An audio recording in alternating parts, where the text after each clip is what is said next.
There are days, aren't there, when you just want to curl up in bed and pull the covers over your head, aren't there? Really. I'm not sure whether it's world news or Rachel Reeves or things people have asked me to do, and then sort of, yeah, I don't know.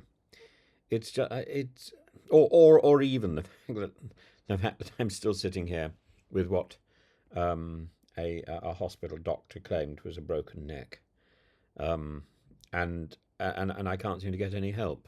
But I don't know.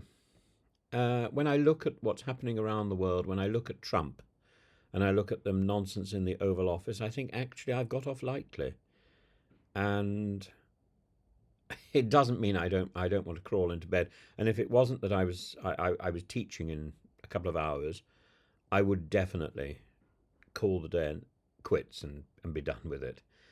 I mean, we all know Trump's relationship with the truth is like a cat's relationship with a bath. He avoids it, he's furious, he's prone to claws. But even I, soaked in emerging cynicism, have raised an eyebrow at his handling of this week's teeny weeny, hardly at all existential national security catastrophe. Trump's senior team, including Vice President Vance, Secretary of State Marco Rubio, Defense Secretary Pete Fox News aftershave Hegseth, discussed the impending US airstrike on an encrypted group chat and accidentally included Jeffrey Goldberg, the editor of The Atlantic, in their coterie. It's a bit like MI6 briefings being done via WhatsApp with Rishi Sunak accidentally looping in Piers Morgan. Hi guys, just confirming the drone strike is on for 4:15 p.m. Please no leaks. Now, if you could chalk this up to incompetence, if it weren't for the tone, the emojis, the fist bumps, the flags, the fire, the sort of digital dross usually found in group chats between teenage boys and Andrew Tate subscribers.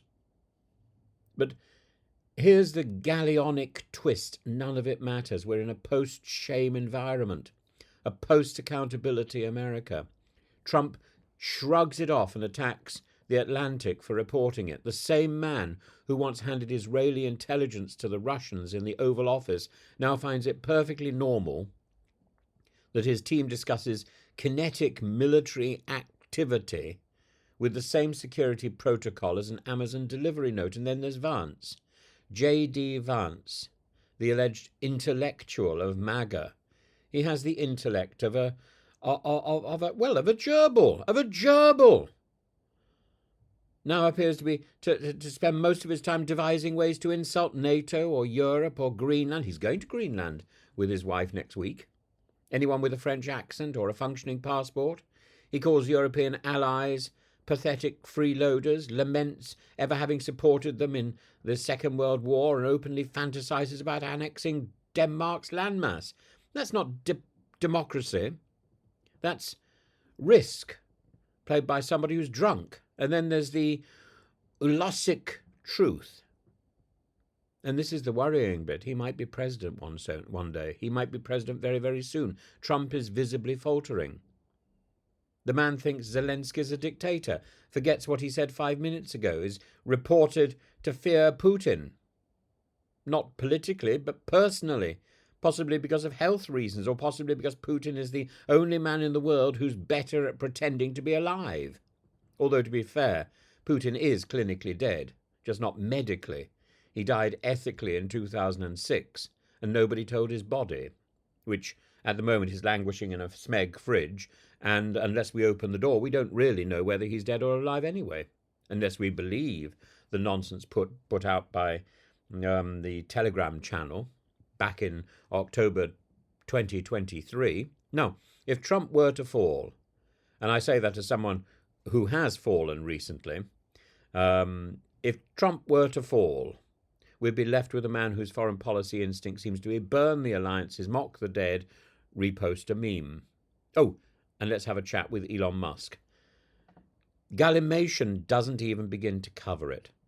The man speaks like Nietzsche being interpreted by a podcast bro. Everything is freeloading, everything is weak, everything must be paid back in blood, money, humiliation. This isn't policy. This is an insurance claim. It's grievance cosplay. And while we laugh at the emoji-laden idiocy of the Houthi group chat, or the geopolitical lunacy of trying to invoice Europe for 80 years of cooperation, it masks the real horror. A vice president who views transatlantic solidarity as an inconvenience, who sees America's global leadership as a burden, not a privilege. And that's why this should matter. But how do you make people care in a world where Trump could shoot someone on Fifth Avenue and Fox News would call it urban renewal programming?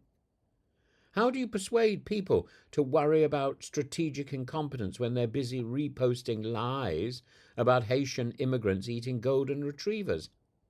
We're not dealing with rational actors anymore.